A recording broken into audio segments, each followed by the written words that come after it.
Welcome back to KPVM TV. We're going to take you to G.G. Sweet's Memorial Park on Gamebird Road, where a Memorial Day service was held this morning. Our honored speaker is a combat veteran.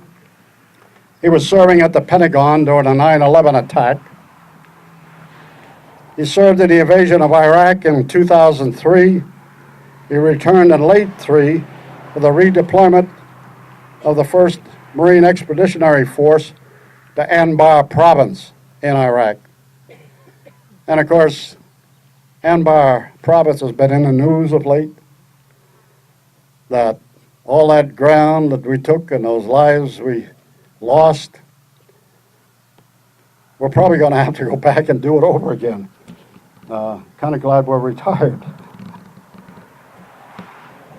In 2004, he was assigned. Now, this had to be a real special duty. I mean, everybody I know must have volunteered for it.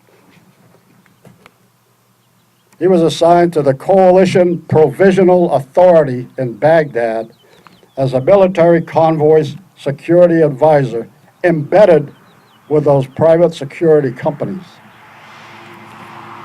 He returned back to Iraq in 2006 and again in '07, retired from the Corps in 2009, and he and his wife Kathy moved to Pahrump in 2013.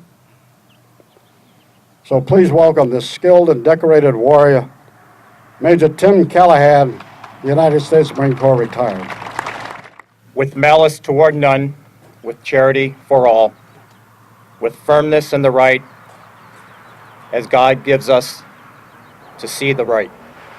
Let us strive on to finish the work we are in, to bind up the nation's wounds, to care for him who shall have borne the battle, and for his widow and his orphan, to do all which may achieve and cherish a just and lasting peace among ourselves and with all nations. President Abraham Lincoln, 4 March 1865. Memorial Day is an annual holiday to honor the armed services personnel killed in wars in the defense of our country. It was originally called Decoration Day and is traditionally marked by parades, memorial speeches, and decorations of graves with flowers and flags. It was first observed on 30 May 1868 for the purpose of decorating the graves of American Civil War dead. It was observed on 30 May until 1971, when most states adopted the newly established federal schedule for holiday observances. We gather here at G.G. Sweet Veterans Memorial Park to honor the few who were so willing to give of themselves to defend their brothers and their country. It is a small fraction of our population charged with keeping us safe, with keeping our liberties intact. So how do we properly thank this fragment of the population who has done so much to keep this country, our prosperity, our liberty and freedoms intact? It's interesting how different generations of veterans respond to being thanked for their service. World War II veterans, like my father, generally seem to receive it politely, stoically, knowing that they had simply fulfilled their patriotic duty by fighting abroad. Korean and Vietnam War veterans, like my cousins, too often overlooked, seem generally touched when welcomed home and remembered. For our most recent generations of veterans, who represent an even smaller percentage of the population than in previous wars, the gratitude is accepted, but many feel a sense of disconnect from their civilian peers. What is common throughout all generations of veterans, however, is the absolute insistence that the gratitude truly belongs not to them, but to their fallen brothers and sisters who paid the ultimate sacrifice for this country. This leads me to believe that the best way to thank them is to honor their fallen, to care for their wounded brothers and sisters, and to safeguard their families. Warriors are as selfless creatures. They fight as a team and as a family, and they look out for one another to their last dying breaths. It's often said that Americans are increasingly disconnected from the military since the all-volunteer force, not to mention the limited nature of wars we've waged since Vietnam, means that most Americans don't serve or even have family members who serve. I thought it might be worthwhile to look at some figures on the number who served and the number who died to place that change in context.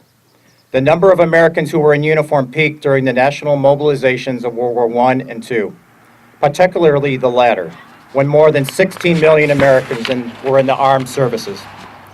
During the two world wars, virtually everyone would have had loved ones who participated in the war in some way.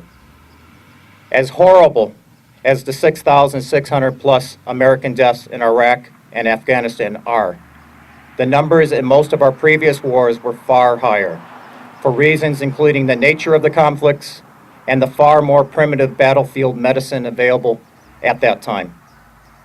The bloodiest conflict in our history by a long way was the last fought on our own territory. Figures for Civil War dead have always been approximate. For many years, 618,000 was the accepted estimate of total deaths, but one recent study places that figure at 750,000. Even in those earlier conflicts, most people who served came back alive. But the difference between today and even Vietnam, not to mention World War II, is stark. In Iraq and Afghanistan, there was one death for every 378 service members who deployed. In Vietnam, the figure was one death for every 58 who deployed. And in both World War I and World War II, one death for 58 it was around 1 per 40. During the Civil War, it was 1 per 5. That, of course, meant that many more Americans would know someone who died. Memorial Day for all Marines, soldiers, sailors, airmen, and Coast Guardsmen is embodied in the words of the oath that you first take when you enlist in the service of this country.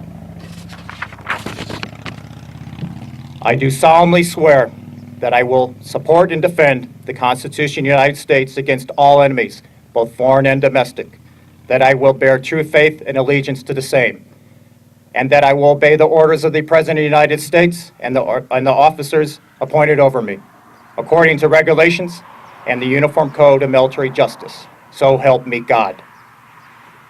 This oath, taken by each and every service member, exemplifies the reason why we do what we do each and every day. Our military service members are defenders of the same principles that made this country great. They stand as patriots to protect the ideals and sentiments espoused in the Constitution of the United States. I, like my grandfathers, father, uncles, aunt, and cousins before me, am a veteran. I served in the U.S. Marine Corps. I fought in Iraq. I have a nephew who is currently serving. His ship, the USS Arleigh Burke, recently returned from a deployment where some of the first Tomahawk missiles were fired at ISIL in Syria. When we see our fellow citizens arrive back from a foreign land, we should not forget those words that each and every service member spoke upon enlistment. Because when we look upon a returning military member from conflict, a disabled veteran, or a grave marker, those words, the oath, should ring in your conscience. Remember those that gave their lives so that we may continue to live in freedom, as spelled out in the Constitution of the United States. Your silent tent of green we deck with fragrant flowers. Yours has the suffering been. The memory shall be ours. Henry Wadsworth Longfellow. God bless our fallen, and God bless our great country, the United States of America. Thank you. And we'll be right back with more of the Memorial Day service at GG Suites Memorial Park.